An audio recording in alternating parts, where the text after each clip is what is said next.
napesi bato nyonso bakolanda video oyo napesi bango mbote e nazoloba na Congolais oyo ya Brazzaville makambo oyo elekani na Brazzaville le 4 mars bato nyonso bamoni le 15 août ezoyaka. Maintenant question oyo nga nazotuna pas ba Congolais le 15 août ezali date oyo bapesa mpona indépendance. Est-ce que Congolais akoki koloba ke ye azali azwa indépendance? Indépendance nini ye azwa? Moto ye moko asosola atala soki ye azwa indépendance, parce que indépendance ezalaka te ke moto mosusu moto ya kopesa yo indépendance. Indépendance ezali tango ngai nazoyeba nani nga nazali epona nini nga nazali awa epona nini nazali na kati ya mboka wana nde indépendance. Mais tango moto azososola na kati ya mboka wana oyo babengi Congo Brazzaville, est-ce que moto azali na indépendance na ye? Maintenant komona bato na le 15 août bakokenda bango kodefile.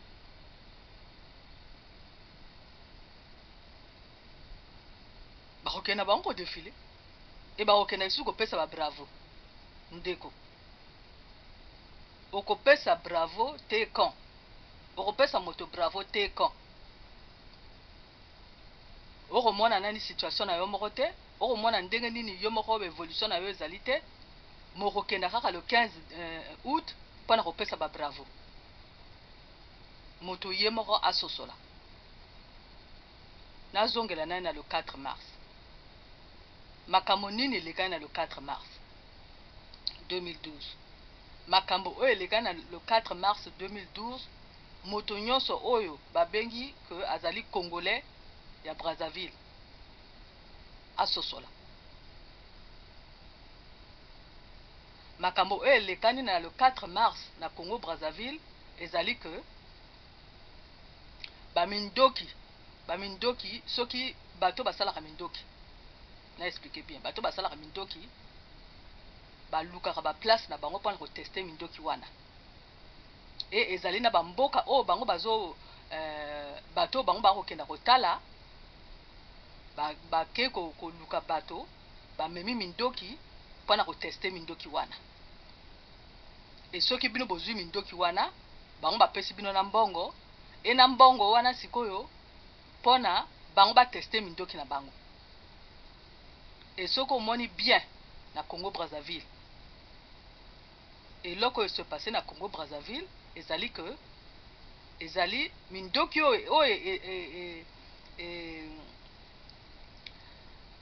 ba utiliser na Congo Brazzaville. Soki moto azali kokenda kosala ba recherche na ya komona ke na mboka oyo babengi Iran bato oyo bakufaki kuna na bato ndenge bazoraka kuna ezala mwa ndenge moko. E moto akomona ke ezali ba arme de destruction massive. E ndenge bozali na kati ya Congo Brazzaville wana mopepe oyo bozo mina oyo bozo pema ezala gouvernement ezala président ezala ba population bozo mina même mopepe. Donc ezali na moto moko te azali échappé na mopepe oyo bino bozo mina na kati ya Congo Brazzaville wana. Donc na gouvernement na président ye moko moto bakenda kozwa mindoki wana bakosala mabe kaka na bango moko, parce que bango bandimi gouvernement wana endimi kokamata mindoki ya bato basalaka mindoki, parce que mindoki marché ya business ya mindoki ezali lokola drogue, parce que bato bayebi makamba business ya mindoki te. Business ya mindoki ezali que bango basali mindoki na bango. Maintenant il faut pas tester mindoki wana bakoluka bato oyo bakondima et puis bango bakopesa bango mbongo. Maintenant makambo elekani na Congo ezali que gouvernement wana endimi mindoki wana e mindoki wana ekoti maintenant balobi na bango ko biso tokoteste yango bango moko bandimi. Donc ezali likambo koyo kolukaka que non ezali okomona yango bien le jour à le 4 mars bokenda kotala sur ma vidéo eloko nini ministre ya la défense wana alobaki eza coup d'état te ezalaki ka mwa moto alobaki ndenge wana maintenant président ye moko alobaki nini alobaki que bango basi baidentifie basite mbongo déjà ezali etikalaki kaka balongola baarme wana mais basalaki yango te mais parce que basalaki yango te mpo na nini mais parce que bango basi baliaki déjà mbongo bango bazwi mbongo ya bato basalaka mindoki e contrat ezalaki ke bateste mindoki wana e bapesi bango mbongo bango balobi bakosala mosala wana ya kolongola mindoki wana bakenda kotia na place oyo ifale bango batia mpona bateste mindoki wana mais bango basali yango te mpona nini bango basali yango te mais parce que bango bale mbongo e so bango bale mbongo maintenant balobi na bato wana nini boteste yango kaka na population e bato oyo basali mindoki wana piso baso bapesaki mbongo bateste yango na population maintenant okoyoka yango na kati ya discours oyo président ye moko asali parce que na kati ya discours président ye moko se dévoile peuple congolais nga na koloba na bino bo ezali te ke moto aluka kokenda koluka sikoyo ke mabe ezali kote mosusu mabe ezalaka na kati ya Congo wana kaka na kati ya Congo Brazzaville wana mabe ezali kaka na kati ya Congo Brazzaville wana et depuis 2007 nga na banda ko dénoncer mabe na kati ya Congo Brazzaville likundu motema mabe et maintenant sikoyo ba congolais bango moko bakomona motema mabe oyo ezalaka na kati ya Congo Brazzaville wana président ye moko andimi mindoki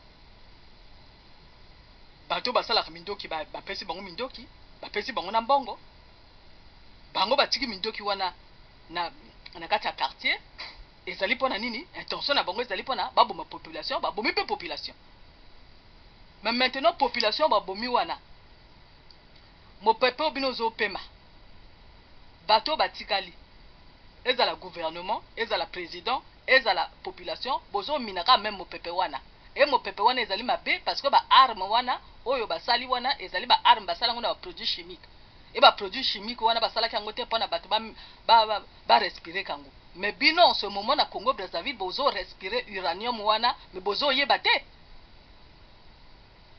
parce que nazo mona na kati ya mutu ya bato mingi ba congolais bakoma bosana na bango le 4 mars mendeko bobosana le 4 mars te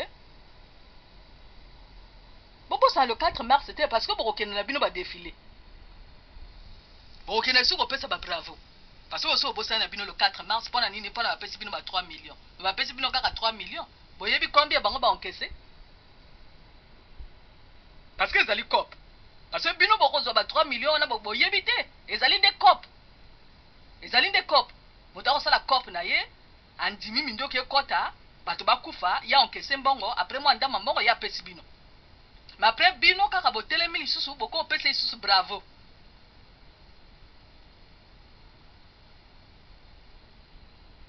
maintenant ntango bokokenda kopesa ba bravo wana eloko nini bino bozozwa na retour boza na mai te boza na courant te bana mpe bakendaka likola malamu te maintenant sikoyo ngai motuna na ngai sikoyo epa baparent oyo batikaka bana na bango bakenda kopesaka babravo bolingi bana na bino ou bien bolingi bana na bino te c'est bien beau yakoya koloba que non.